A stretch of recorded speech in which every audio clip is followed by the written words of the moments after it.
Hello. Session 2 of bytes and സ്റ്റിങ്സിൽ നമ്മൾ deal ചെയ്യാൻ പോകുന്നത് ബെഡ് ബഗ്, അതായത് മൂട്ടയുടെ കടിയേറ്റാൽ, ഫയർ ആൻസ്, തീയുറുമ്പിൻ്റെ കടിയേറ്റാൽ, പിന്നെ തേനീച്ച കുത്തിയാൽ അല്ലെങ്കിൽ വാസ്പ് കുത്തിയാൽ എന്താണ് ചെയ്യേണ്ടതെന്നുള്ളതാണ്. അപ്പം ബെഡ് ബഗ്, മൂട്ട അല്ലേ, ഇതാണ് ഈ മൂട്ട എന്ന് പറയുന്നത്. ചെറിയ ഫ്ലാറ്റ് ബോഡീഡ് ആയിട്ടുള്ള സ്മോൾ ഒരു റെഡിഷ് ബ്രൗൺ കളറുള്ള ഇൻസെക്റ്റാണ്. ചെറു കട്ടിലിന്മേലും ഫർണിച്ചറിന്മേലൊക്കെ കാണാൻ പറ്റും, അത്ര നന്നായിട്ട് വൃത്തിയായിട്ട് സൂക്ഷിക്കാത്ത. അപ്പോൾ now what they do is that it feed on human blood and വലിയ പ്രശ്നമൊന്നുമില്ല. ദേ ബൈറ്റ് യു ആൻഡ് അവരുടെ ബൈറ്റിങ് ഭയങ്കര, ഒരു കടിക്കുമ്പോൾ ഭയങ്കര ചൊറിച്ചിലാണ്, ഇച്ചിങ് ആണ്, ഡിസ്കംഫർട്ടാണ്, സുഖമായിട്ട് ഉറങ്ങാൻ പറ്റില്ല. പണ്ടൊക്കെ തിയേറ്ററിൽ നിന്നൊക്കെ മൂട്ടയുടെ കേൾക്കുമായിരുന്നു കേട്ടോ, ഇപ്പം അങ്ങനെയൊന്നും ഇല്ല.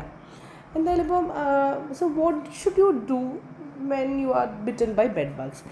ഇവിടെ ബെഡ് ബഗ്സിൻ്റെ ബൈറ്റ് മാർക്ക് ഒരു സ്പെഷ്യൽ രീതിയിലായിരിക്കും. Okay, it's like breakfast, lunch and dinner എന്നാണ് പറയുന്നത് എൻ്റെ പാറ്റേൺ.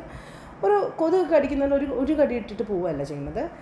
സീരീസ് ഓഫ് ലീനിയർ പാറ്റേണിൽ സീരീസ് ഓഫ് ക്ലസ്റ്റേഴ്സ് ഓഫ് ഇച്ചസ് ആയിരിക്കും ഉണ്ടാവുക. അതെന്താണെന്ന് വെച്ചാൽ അതൊരു ഏതെങ്കിലും ഒരു ക്യാപ്പിലറി തപ്പിപ്പോയിട്ട് കടിച്ച് പോകുന്നതാണ്. സോ ഒരു ലൈൻ അല്ലെങ്കിൽ ക്ലസ്റ്റർ ആയിട്ടായിരിക്കും, സെൻറ്റിമീറ്റേഴ്സ് അപ്പാർട്ടായിട്ടായിരിക്കും ഇവിടെ നമുക്ക് എന്ത് കാണാൻ പറ്റുക, ചെറിയ ബംസ് ഓൺ ദ സ്കിൻസ് കാണാൻ പറ്റുന്നു.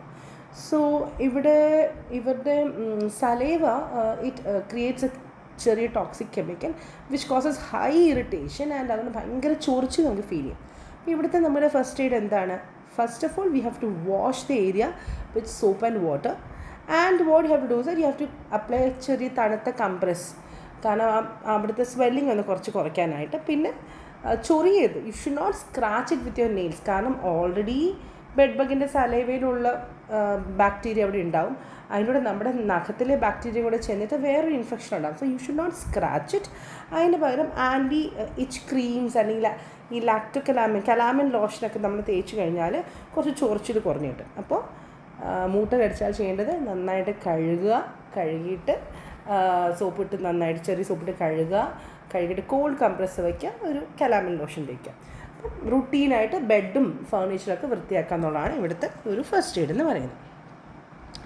അടുത്തതാണ് ഫയർ ആൻസ്. ഈ ഒരു ചുമന്ന ഉറുമ്പാണ്, തീ ഉറുമ്പെന്ന് പറയും. കടിച്ചാൽ നല്ല വേദന എടുക്കും കേട്ടോ. അപ്പോൾ ഇവിടെയും what happens that it injects a small amount of venom into the skin and അതുകൊണ്ട് തന്നെ ഭയങ്കര കടിക്കുമ്പോൾ ഭയങ്കരമായിട്ട് വേദനയും, പിന്നെ കുറച്ച് കഴിയുമ്പോഴത്തേക്കും what happens that there is an inflammation ഉണ്ടാകും. ഇതുപോലെ പസ് ഫില്ല് ചെയ്ത് കുറച്ചിങ്ങനെ പസ്റ്റ്യൂൾസ് കാണാൻ പറ്റും. സോ ഇവിടെ മെയിൻ സിംറ്റംസ് അത് ഞാൻ നേരത്തെ പറഞ്ഞത് ഇമ്മീഡിയറ്റ് ഇൻറ്റൻസ് ബേണിംഗ് ആണ്, വൈറ്റ് പസ്റ്റ്യൂൾസ് വരും ആൻഡ് നന്നായിട്ട് ചോർച്ചിലും സ്വെല്ലിങ്ങും ഉണ്ടാകും. So what is the first aid here? Similar to the bed bugs നമ്മളിവിടെ ചെയ്യേണ്ട കാര്യം, first you have to wash it properly with mild soap, cold compress വയ്ക്കുക അവിടുത്തെ നീര് കൂടാതിരിക്കാനായിട്ട്, ഒരു സ്വെല്ലിങ് വരാതിരിക്കാനായിട്ട്. ആൻഡ് പിന്നെ ചൊറിയാതിരിക്കുക, കാരണം എന്താ, സെക്കൻഡറി ഇൻഫെക്ഷൻ വരാതിരിക്കാൻ വേണ്ടി ചൊറിയാതിരിക്കുക. And you apply antihistamine അല്ലെങ്കിൽ ഹൈഡ്രോ കോർട്ടിസോൺ ലോഷൻ. അത് എന്തിനാണെന്ന് വെച്ചാൽ അവിടെ ചൊറിച്ചിലും നീരും ഒക്കെ ഒന്ന് കുറയാൻ വേണ്ടിയിട്ടാണ് ആൻറ്റി ഹിസ്റ്റമിൻ ലോഷൻ അല്ലെങ്കിൽ ഹൈഡ്രോ കോർട്ടിസോൺ ലോഷൻ തേക്കേണ്ടത്. ഓക്കെ, ഇപ്പോൾ ഇവിടെ മെയിൻലി നമ്മൾ ചെയ്യുന്നത് മാക്സിമം ചൊറിയാതിരിക്കുക, നീര് കുറയ്ക്കുക എന്നുള്ള ഫസ്റ്റ് എയ്ഡാണ് പോകുന്നത്. അടുത്തതാണ് തേനീച്ച കുത്തിയത്. അപ്പോൾ ഈ തേനീച്ചയൊക്കെ കുത്തുമ്പോൾ പ്രശ്നം വെച്ചാൽ ഇതാണ് തേനീച്ച, ഇതാണ് അതിൻ്റെ സ്റ്റിങ്ങർ എന്ന് പറയുന്നത്. സോ വാട്ട് ഹാപ്പൻസ് അത് നമ്മളെ സ്റ്റിങ് ചെയ്തുമ്പോൾ അതിൻ്റെ സ്റ്റിങ്ങർ അവിടെ ഇട്ടേച്ച്, നിങ്ങൾക്കറിയാലോ തേനീച്ച കുത്തിയ തേനീച്ചയും ചത്തുപോകും. പക്ഷേ there is A high chance that the Stinger, അതിൻ്റെ പോയ്സൺ ഗ്ലാൻഡ് അവിടെ നമ്മുടെ സ്കിന്നിൽ അറ്റാച്ച് ചെയ്തിട്ടായിരിക്കും പോകുന്നത്. അങ്ങനെ വരുമ്പോൾ വാട്ട് ഹാപ്പൻസ് ദാറ്റ് ഇവിടുത്തെ മെയിൻ പ്രശ്നം എന്ന് വെച്ചാൽ തേനീച്ച അല്ലെങ്കിൽ കടന്നിൽ കുത്തുമ്പോൾ വെനം, അവിടെ ചെറിയ എമൗണ്ട് ഓഫ് വിഷം നമ്മുടെ ശരീരത്തോട്ട് കടക്കുകയും ആൻഡ് ഒരു ചെറിയ നല്ല പെയിൻ, ലോക്കലൈസ്ഡ് പെയിൻ ഉണ്ടാവും. ചില ആൾക്കാർക്ക് ഇത് ഭയങ്കര അലർജിക് റിയാക്ഷൻസ് ഉണ്ടാക്കുകയും ചെയ്യും. എല്ലാവർക്കും അല്ല, ചില ആൾക്കാർക്ക് ഭയങ്കര അലർജിക് റിയാക്ഷൻസ് ഉണ്ടാക്കും. സോ സൈൻ ആൻഡ് സിംറ്റംസ് എന്ന് പറയുന്നത് ചെറിയ റെഡ്നെസ് ഉണ്ടാകും, നല്ല ഷാർപ്പ് പെയിൻ ഉണ്ടാവും. ആൻഡ് മിക്കവാറും നമുക്ക് ഈ ഫിസിക്കൽ സ്റ്റിങ് അവിടെ, ആ മുള്ള അവിടെ ഇങ്ങനെ കുത്തി നിൽക്കുന്നതായിട്ട് കാണും. അപ്പോൾ ആദ്യം ചെയ്യേണ്ടത് മുള്ള് റിമൂവ് ചെയ്യാനാണ്. മുള്ള് റിമൂവ് ചെയ്യാൻ ഒരിക്കലും ഇതിങ്ങനെ ട്വീസേഴ്സ്, ഫോസെപ്സ് ഉപയോഗിച്ചിട്ടോ അല്ലെങ്കിൽ നഖം ഉപയോഗിച്ച് ഇങ്ങനെ വലിച്ച് പൊക്കിയെടുക്കരുത്, കാരണം ഈ സ്റ്റിങ്ങറിൽ ഇനിയും വെനം ഉണ്ടാകും. So when you press it, അത് പിന്നെയും വെനം അകത്തോട്ട് കയറാൻ സാധ്യതയുണ്ട്. അതുകൊണ്ട് what you should do is scrape it off. ഈ സ്റ്റിങ്ങറിനെ ഇങ്ങനെ നഖത്തിൻ്റെ സൈഡ് കൊണ്ടോ അല്ലെങ്കിൽ ക്രെഡിറ്റ് കാർഡ് കൊണ്ടോ അല്ലെങ്കിൽ ഫ്ലാറ്റ് സർഫസ് കൊണ്ടോ ഇങ്ങനെ സ്ക്രേപ്പ് ചെയ്ത് കളയുക. അതിനെ പഞ്ച് ചെയ്തെടുക്കുകയല്ല ചെയ്യണം, സ്ക്രേപ്പ് ചെയ്ത് കളയുക. ഓക്കെ, സ്ക്വീസ് ചെയ്യാൻ പാടില്ല, സ്ക്രേപ്പ് ഇറ്റ് ഓഫ്. ആൻഡ് നേരത്തെ പറഞ്ഞതുപോലെ തന്നെ we have to wash it with mild soap.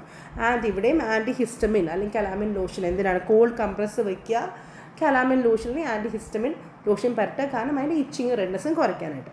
പക്ഷേ ഈ ബീസിൻ്റെ കേസ് നമ്മൾ ശ്രദ്ധിക്കേണ്ട കാര്യം, ചില ആൾക്കാർക്ക് ഇത് ഭയങ്കര അലർജിക് റിയാക്ഷൻസ് ഉണ്ടാക്കുന്നത് ഞാൻ പറഞ്ഞു. അപ്പോൾ അലർജിക് റിയാക്ഷൻസ് ഉണ്ടാക്കുമ്പോൾ നമുക്ക് ചില ആൾക്ക് കാണാൻ പറ്റും മുഖമൊക്കെ അങ്ങ് ചുമന്ന് തുടുത്ത് എവിടെയെങ്കിലും ചുണ്ടൊക്കെ വീർക്കുന്ന പോലെ ദേഹമൊക്കെ ചുമന്ന് വീർക്കുന്ന കണ്ടു കഴിഞ്ഞാൽ അപ്പം ഡോക്ടറിൻ്റെ അടുത്ത് പോകണം. കാരണം കഴുത്തിൻ്റെ അവിടെയൊക്കെ വീർത്ത് കഴിഞ്ഞിട്ടാൽ നീര് വെച്ച് കഴിഞ്ഞാൽ it can cause breathing difficulty and ത്രോട്ടിൻ്റെ അവിടെയൊക്കെ നീര് വെച്ച് ശ്വാസം എടുക്കാൻ ബുദ്ധിമുട്ടുണ്ടാകുകയും അതുവഴി മരണം സംഭവിക്കാൻ സാധ്യതയുണ്ട്. അതുകൊണ്ട് ഭയങ്കരമായിട്ട് ചൊറിച്ചിലോ അല്ലെങ്കിൽ ഭയങ്കരമായിട്ട് നീര് വെക്കുന്നോ തോന്നുവാണെങ്കിൽ നമ്മൾ എത്രയും പെട്ടെന്ന് ഹോസ്പിറ്റലിൽ എത്തിക്കുക. അല്ലെങ്കിൽ ഇവിടെ നേരത്തെ നമ്മൾ ഈ 3 കണ്ടീഷനിൽ നമ്മൾ നേരത്തെ പറഞ്ഞതുപോലെ മൈൽഡ് സോപ്പ് വെച്ച് നന്നായിട്ട് കഴുകുക, കോൾഡ് കംപ്രസ് വയ്ക്കുക നീര് കുറയാനായിട്ട്, ആൻഡ് ഹിസ്റ്റമിൻ ലോഷൻ അല്ലെങ്കിൽ calamine lotion to reduce the itchness, redness and swelling. ഇതാണ് വേണ്ടത്. Thank U.